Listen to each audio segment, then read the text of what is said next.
3,000 people told to evacuate their homes as heavy rainfall in New South Wales over the weekend reignites flood concerns. Let's bring in the Federal Emergency Management Minister, Murray Watt. Minister, thanks for your time this morning. So what's the latest information you've got this morning about this ongoing threat in New South Wales? G'day, Pete. Well, it's still a pretty serious situation, especially in New South Wales. I've been briefed again this morning by our Federal Emergency Management people, and as you've already heard from Paul Toole, while the rain does seem to have stopped, at least for the next few days, we are still facing rising flood levels in quite a bit, especially Western New South Wales and the Hawkesbury. So, as you've reported, there's about 16 emergency warnings still in force, asking people to evacuate. So it remains a pretty serious situation, even though we've got a bit of a reprieve in the rainfall. How much financial help are you paying out at the moment, or how much assistance are you providing, Minister? At this stage, the financial support hasn't been triggered, but we expect that to occur very soon. The process really is that the relevant state government declares a disaster declaration, and soon after that, financial support will follow.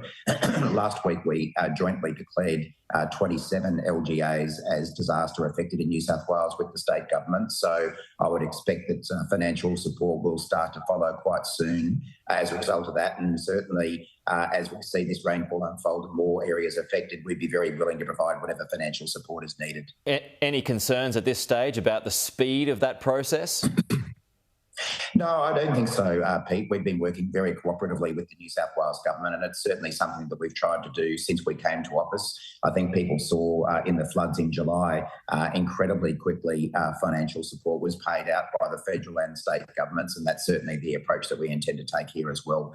The other thing we have done, though, is make 4 Defence Force helicopters available, especially for nighttime rescues. I'm advised that they weren't required last night, but they still remain available if they're needed. And I think, as I say, we shouldn't think this is all over. There are going to be further flood river rises over the next few days, and it does look like we might be in for some more heavy rainfall towards the end of the week. So whatever support is needed, we'll be very happy to provide.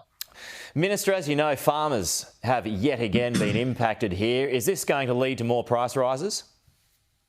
Yeah, look, I can't rule that out, Pete. And certainly some of the price rises that we saw, whether it be to those infamous iceberg lettuces or other things earlier in the year, that was partly due to the flooding that we saw in areas like the Lockyer Valley in Queensland earlier in the year. So unfortunately, every time we do see one of these natural disasters, it does seem to have an impact on prices if it ends up hitting agricultural areas, and they are some of the most exposed parts of the country. So it's another reason why we've got to take issues like climate change seriously. It's another issue why we've got to be much better prepared for these natural disasters, and that's exactly why we are creating a new fund to invest a lot more money at the federal level in disaster resilience and mitigation.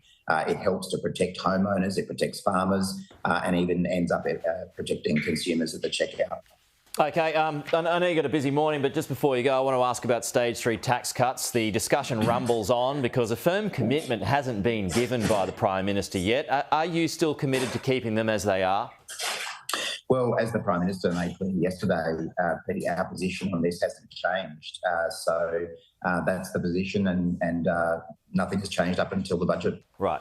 But as Caddy Gallagher said last week, we haven't changed our position yet.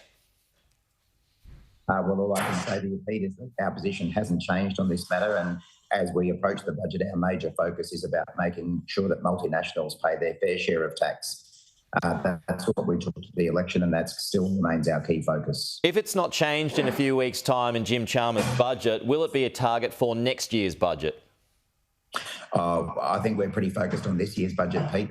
There's still a couple of weeks to go, and having been in ERC making my own presentation last week, I know there's still a lot of work to be done to finalise this year's budget. We'll deal with next year's budget when we get to next year, but right at the moment our focus is on the budget that's coming down in a couple of weeks' time. Is the Prime Minister and the Treasurer on the same page on this? Yeah, I think they are, Pete. I mean, they both have pointed to the fact that we face a very difficult budgetary situation. We're facing incredibly strong global conditions that are getting worse. If you look at Europe, if you look at the US, the situation continues to get worse there day by day. So it is a difficult situation, and they're very much on the same page when it comes to bringing the budget into line. The fact that changes are being considered, though, troubles millions who stand to benefit from the Stage 3 tax cuts. Could it be a question put to voters for the next election so you can then seek a mandate on it?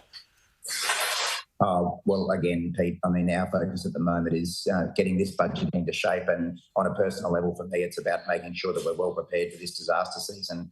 You know, whether it's next year's budget or the following election, we'll make those considerations much closer to the time. But we've got a lot on our plate at the moment already, and that's where our focus is. Murray Watt, appreciate your time as always. Thank you. We'll talk to you soon. And a few technical issues there, folks, obviously, trying to work through these weather conditions. So thanks for persisting with us.